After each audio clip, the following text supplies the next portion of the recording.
Welcome, everybody, back to another exciting episode of the Undisrupted Podcast. And Adam, I had this thought the other day because I was looking over some contracts for a friend of mine who is going into the tech leader field. And he sent me this note and he was like, what does this mean? And I looked at the very last bullet on the contract, and it says very simply, other duties as assigned. And I was like, I can't explain it. How would you describe other duties as assigned as a tech leader? What exactly does that mean? All right, duty sounds like something else. Oh, because it stinks. Other duties as assigned is that catch-all on any contract, and especially now in this staff shortened world that we're in, that other duties as assigned can be one of those things that'll have you working in the cafeteria, driving buses, all those things that we did not necessarily sign up for, because there is a level of being all things to all people in our job, in the roles that we do. We get that. But my thing is, when other duties as assigned becomes a primary focus of your job, it's not other duties as assigned. That's just duty, and that stinks. Yeah. And I remember we were having a talk on an earlier podcast about superintendents, and sometimes those other duties as assigned can be usurped if a certain person / superintendent wants to say, okay, I know you got to go do that thing over on the campus, but I really need you to fix my PowerPoint before the board meeting tonight. So sometimes your other duties will be usurped by people above you. But all that to be said, I'm curious to hear what our guest has to say about this. Let me go ahead and bring on to the podcast Marlo Gaddis, everybody. She's the Chief Technology Officer of Wake County Public School System. You can follow her on Twitter at MRH Gaddis, Gaddis. Marlo, how you doing? I'm doing great. It's Friday, so it's always a good day on Friday, right? Always.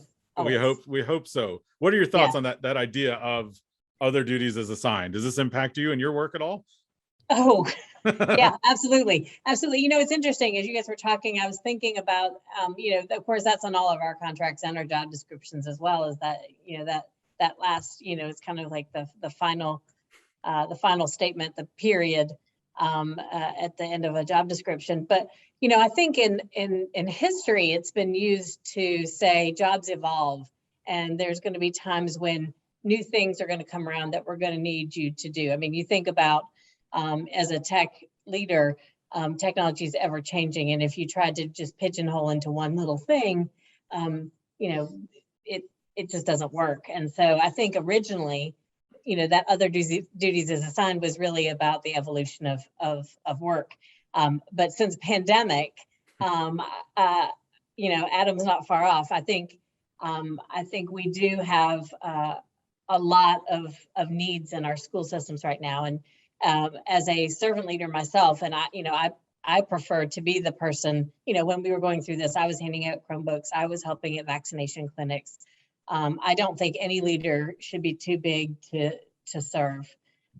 But I do think with the shortages and of staffing and of resources, I do think other duties as assigned is starting to come a little synonymous with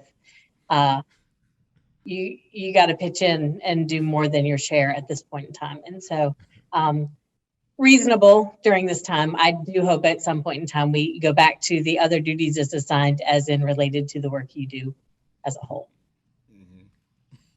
Yeah, I remember when I was first starting out in this role as a tech leader, and I was out, and it was about 2 days before school started, and this was back in 2008, so we had smart boards. Remember those those fun things? I was running around with my technicians, and I was just trying to help get them all ready, because there was back to school day, and then we had the weekend, and I was like, I want to make sure these things are working. And I remember, not my superintendent, but another leader, I'll just say above me, pulled me aside and was like, what are you doing? Why are you out there? I was like, we have to, I like what you said, Marlo, that servant leadership. I think we do have a role to be out there and on campus and shouldering the burden and sharing that burden with others. And it was interesting that the person said, you need to be more of a peripheral, or more of you need to be kind of like an ideator and a delegator, not necessarily out there And I was like, I think you can do both. I don't think it has to be exclusive. I don't think you have to just be like, okay, you do this, do that. I mean, I think first it keeps my teeth sharp. It keeps me kind of fresh in the game if I'm actually on the floor. That's why I like substitute teaching, because it kept me kind of in tune with all the technology that we were doing. So yeah, I like your positive spin on that though, Marla. I like that it's like, you know, looking forward, 3D printers, robotics, AI, all the stuff that we didn't know was coming. Those are those other duties. But yeah, the actuality is, as Adam said, it does start to stink after a while. Yeah. I mean, I've done everything from, I mean, when it's like, hey, Adam, I need you to make this video for me. I can do that. That's cool. You know, those little things. But, you know, when it's like, hey, we need to lay some sod. Like, what? Fine line. Yes. All right. So, you know, speaking of other duties along our job titles, we know with technology, our roles have extended outside of the four walls of our buildings. And we've been asked to do things to help students at home as it pertains to connectivity. So what have you been able to kind of utilize in your space as we start talking about this at home connectivity, bridging this whole digital divide and digital equity component that we've had to deal with recently? You know, it's interesting. I think in many ways, I'd love to call 2020 the year of the hotspot. But you know, I think for a lot of tech directors, it was an immediate solution. It was what we needed to do, and so during this time, you know, we had started some conversations around connectivity in our buildings and out of our buildings, but we weren't ready to make a wholesale leap before the pandemic, and so. You know, we, like many people, did the grab for hotspots, and we're still in hotspot land right now. I think the one thing that I can tell you that we shifted was really at the beginning. What a lot of folks don't understand is that as a public school system, we were required in the middle of the pandemic to make sure everybody had access in order to kind of get their free and appropriate public and education. And so it wasn't really an option not to provide resources to our kids, which, you know, I don't mind. I don't think that's a struggle anyway. I think the hard part during the pandemic was understanding the need of our families and understanding needs of our students. And I don't think anybody had done something like this before. And so we made a few missteps in the beginning and kind of just said, hey, if you need one, if you don't have internet in your home, you know, let us know and we'll provide one. Well, that kind of definition kind of got really, really broad for a lot of our families. So there was some, I'll say, you know, folks who thought they may need extra internet in their buildings or internet for when they're going back and forth in their car, when really and truly the need that we were talking about is we needed kids who had no access at all in their homes. And so that's really kind of what we've focused on now. So about halfway through the pandemic, we shifted gears, and instead of asking our parents to just come get what they needed, we took all of our hotspots, and we have a partnership with our social workers. And so right now, the only people who can hand out hotspots are our social workers, so that we are making sure that we are actually handling true need through this process, through the pandemic, and even though we're not in remote now, unless, of course, you're in quarantine or you're part of our virtual academy, you know, we just want to make sure that you have the access you need to have, not necessarily the highest connection possible in every place in your home. So really trying to make sure we're meeting the needs of the kids who need it. We worked a lot with our McKinney-Vento team as well to make sure our kids who are homeless also had access wherever they had to be as well. So I think we're still in hotspot land. I'd love to be able to have a more strategic way of handling this, but I think we needed a year where we weren't all in remote to start really looking at what strategy would look like going forward. Yeah, I've said it a few times. Hotspots are like a narcotic. It doesn't cure the problem. It's just that to take the edge off until the next time. And we got to get off. We got to finish that last mile, close that homework gap, and have, it needs to be something that's available to anybody everywhere, because it's no longer just a school teaching and learning thing. Internet is how people see the doctor. It's how you book appointments. It's how you watch TV now. It's everything is tied to internet now. Yeah, I think, I have huge respect for FCC Commissioner Rosenworcel. She coined the term homework gap, but I would argue with her, and it's not really a homework gap, it's an opportunity gap. And how we meet the needs of our kids and our families is really important, how we look at that going forward. And I think when you go along those same lines, first of all, I really like kind of that idea of having, I feel like there is a third party, like the social workers you're talking about, that need to be more involved. And I feel like sometimes that's put on the school district or even the police officers in some cases, like going and taking care of problems. There's a missing thing that's happened in a lot of our communities where we've lost out on some of those social workers. I like that you're using that as a way to kind of connect with those kids and those families. Let me ask you this, since the pandemic hit, I mean, before the pandemic, we were already kind of dealing with this, but I feel like the pandemic really brought this to the forefront. How do you handle support for families and students besides just connectivity? Like, let's say there's some tech issues or whatever. I feel like we were already close to 24/7 anyway. And now with the pandemic and remote, I mean, how do you and your department manage that, where it's like, is there a system in place? Is it just kind of catch as you can, or is there someone always on call? I mean, how does that work in your district? I will say we're evolving, right? So if there was a 5-step process, we're probably somewhere around 2.5, 3 probably at this point in time. Really and truly, we were not a one-to-one district when we went into the pandemic. So homework at home and access for our students was not something that we actually had much need to support at the time.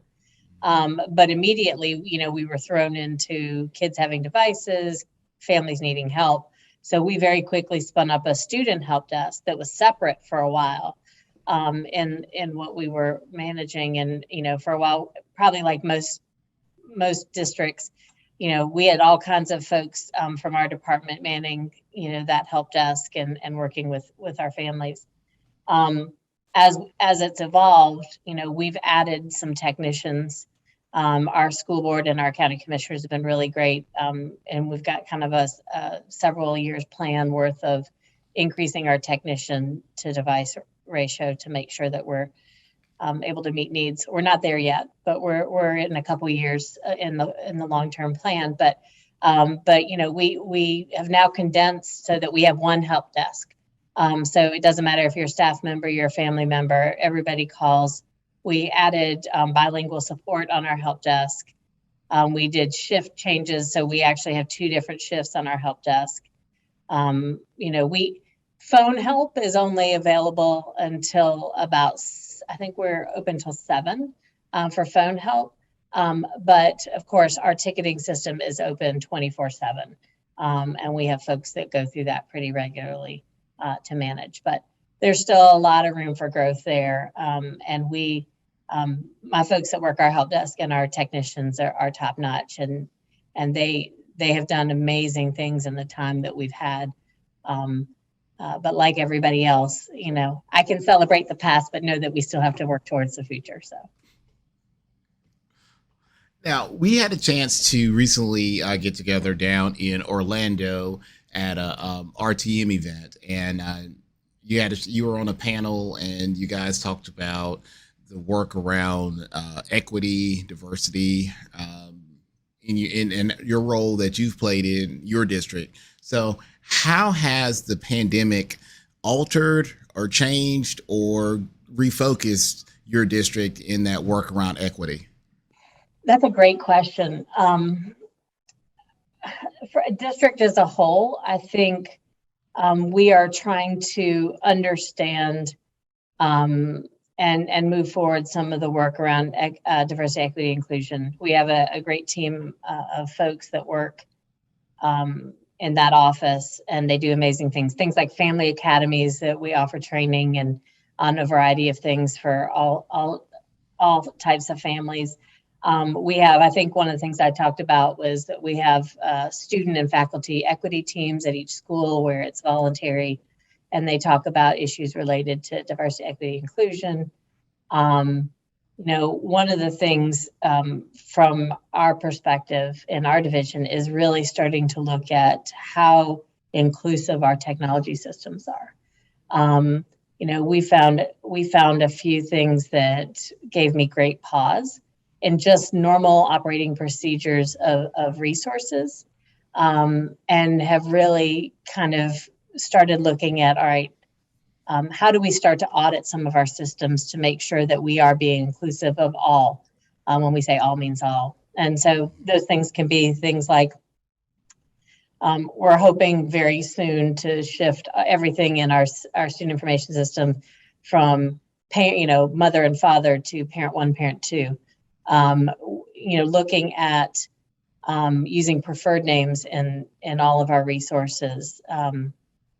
Making sure that when we are updating our systems, we're updating not just the school for a student, but that our systems are actually checking to make sure that the student name hasn't changed. And that's not something, or the student gender hasn't changed. In the past, that wasn't something that was ever part of the work that any system had done. But now it's really important that we are not outing kids who may be transgender and looking for a new start in a school. And so those are all the types of things that we're kind of, we're started on. Again, I think it might be a theme for me. Like, we're starting, right? We're not there. I don't know that any district is fully there in diversity, equity, inclusion work. But I do think, part of the work is understanding you have work to do. And I think there's still a lot of folks who don't quite understand that there's a lot of work to be done.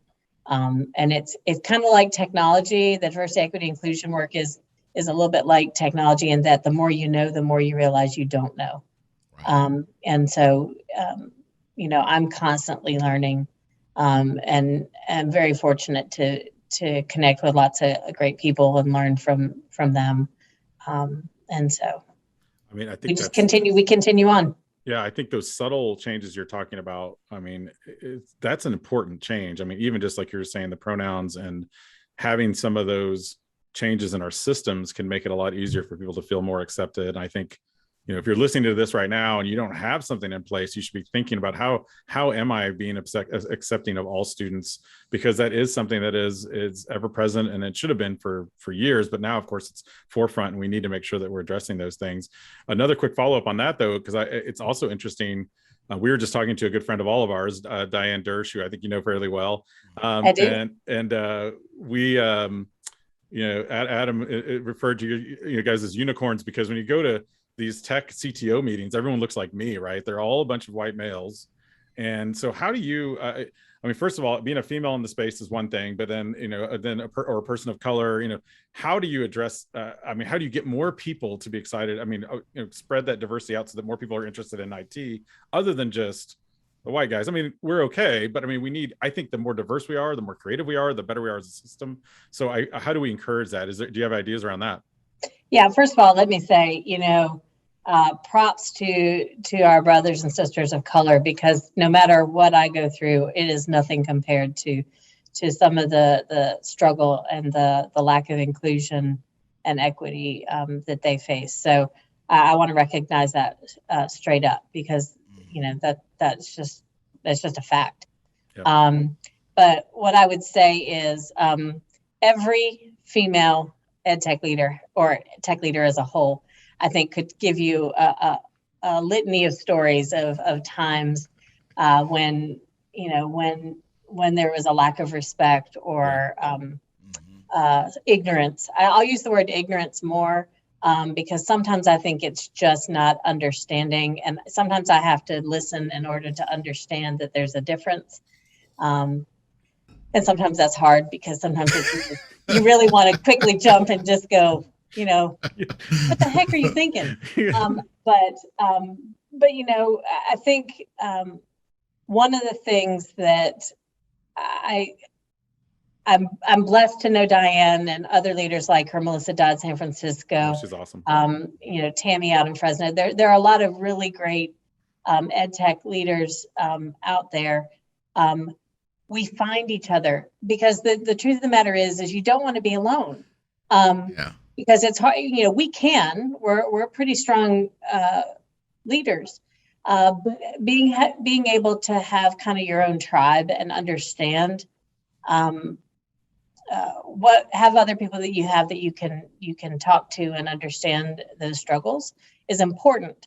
And I say that because as we bring in new leaders, as we are working on our own succession planning, and so I would say to both of you, as you're succession planning, which everybody should do, by the way, if they're not, it should be looking at the folks around you and trying to figure out, all right, who has the desire to move forward? What is it that they desire? What is it that they want to do? And what supports can we put in place to make sure that A, they get the knowledge, but B, that they feel like they belong and are included? Because it's one thing to get people in the seat, it's another thing to keep them there. And so I think that's a big part of that role. So, yeah, I think you brought up a good point there, because I think leadership is more than just leading your group. It's growing future leaders within your group.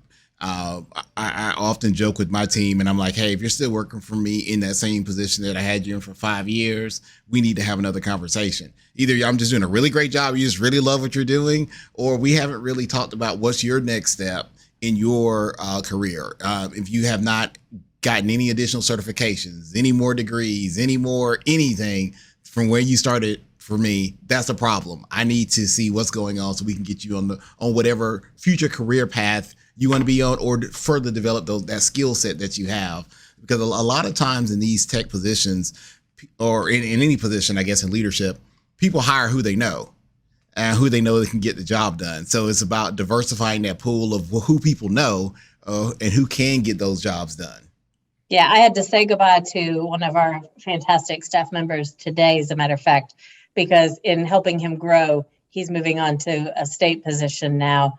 And so, it hurts. It hurts your heart when you have to let them go. But, I always say, if I'm not helping you, to your point, do something different that you're aspiring to, then I'm not doing my job. And of course, I always end it with the door's always open, right? You can always come back, and there's always a leadership here if the grass isn't greener, or if you desire to come back to the work. So I think it's one of the gifts of leadership is that you get to help other people find kind of their passion and their purpose. And I think leaders who don't do that are missing out on probably one of the greatest parts of leadership. And the only reason I think some days I want to be a leader. So. Amen to that. I think about my staff that have gone on to other things. And sometimes I've even said, not only is the door open, but should you find a need and need some help on your end, I'll be happy to come work for you. Sometimes it's, hiring people. Depends on the job. Yes. Hiring people are smarter than me, but if it's really good over there, let me know and I might come join. Yeah, that's awesome. I think that is something that's understated, is that support and growth. And I think sometimes people need a nudge to realize that they actually have a lot of potential and power. And if you're growing them properly and not holding them back, I think that's what a true leader does. Like I said, that servant leadership, but also giving them those skills to kind of move forward. For the last question, I want to pivot though a little bit, because you mentioned earlier about building in the next couple of years, you're building in your plan, your board's building in kind of a plan where you have more support, or the ability to support more devices. Because I think a lot of schools are buying more devices right now, but they're not necessarily doing what you're talking about, building in the support, building in the training, and all of that, and all the personnel side of that. So as we get these Esther funds, and we've been talking about this all season, how do we, what is your thoughts on not only the funds themselves, but then building in sustainability long-term? So when we're all gone, how do we make sure that this system kind of continues to run like a smooth machine? So Esther funds to me feel a little bit like a free puppy. With a gift with a tail. Yeah. It as much as it's a gift to have the funds to do things with, in talking with districts, and I'd say even some probably in our own, I don't know that there has been a focus on sustainability and really getting those funds where they need. I worry, like many, that we are spending money on things that can't be sustained long term.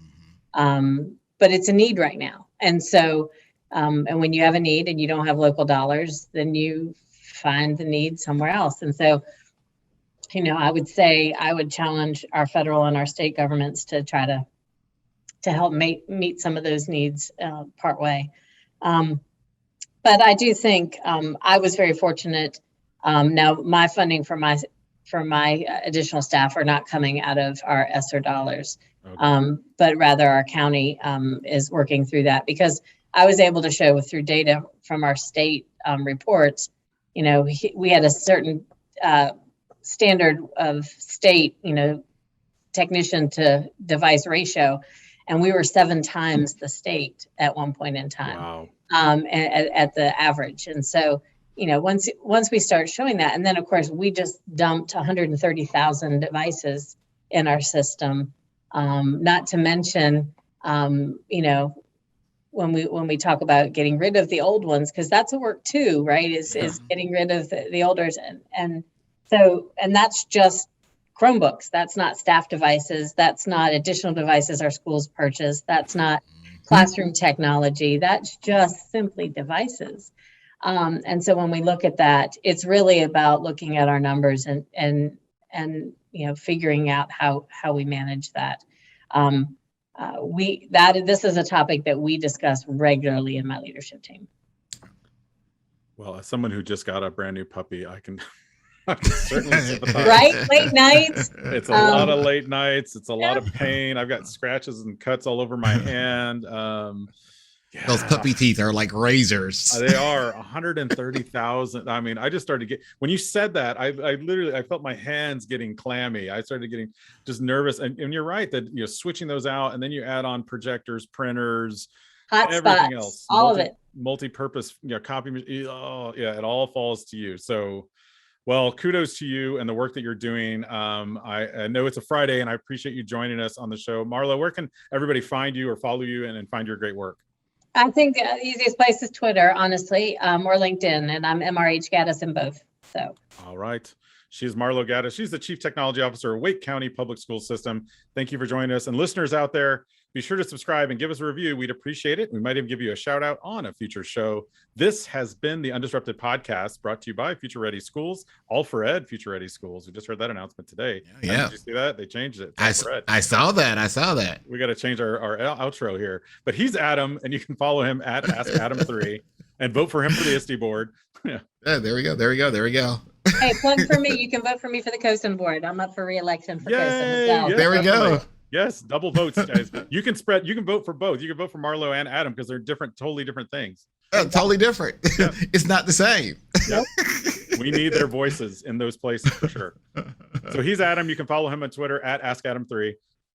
And he's Carl, and you can follow him at Mr. Hooker, or I'll try to walk through Mordor, but never mind. And remember, we are better together. And we are better undisrupted.